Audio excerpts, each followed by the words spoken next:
नमस्कार, आप देख रहे हैं द हिंद 24 न्यूज और मैं हूं आपके साथ साक्षी। आइए नजर डालते हैं आज की बड़ी खबरों पर। चांदनी पड़वा को लेकर पालिका के फूड विभाग की कार्रवाई। दुर्लभ जी मावा भंडार का सैंपल फेल।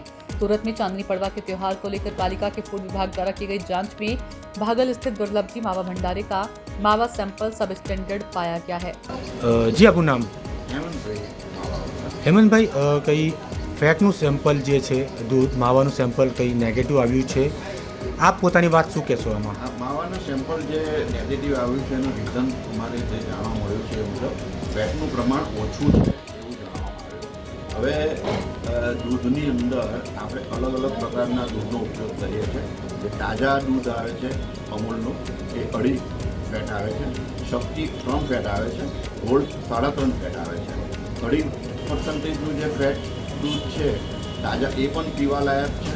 એમાં આપણે કોઈ વસ્તુ અખાદ્ય કે મિલાવટવાળું નથી, બરાબર છે। એટલે જો 2.5% ફેટવાળું દૂધ સ્ટાન્ડર્ડ હોય તો આ માવાની અંદર ઓછા ફેટવાળું માવો સબ સ્ટાન્ડર્ડ કઈ રીતે ગણી શકાય? છતાંય કોર્પોરેશનના નિયમ મુજબ ફેટ ઓછો છે એવો એક રિપોર્ટ અમને મળ્યો છે, પણ એની અંદર એવું કોઈ અખાદ્ય કે મિલાવટવાળી વસ્તુ છે એવું કોઈ જાતનું તારણ આવ્યું નથી। देखते रहिए द हिंद 24 न्यूज।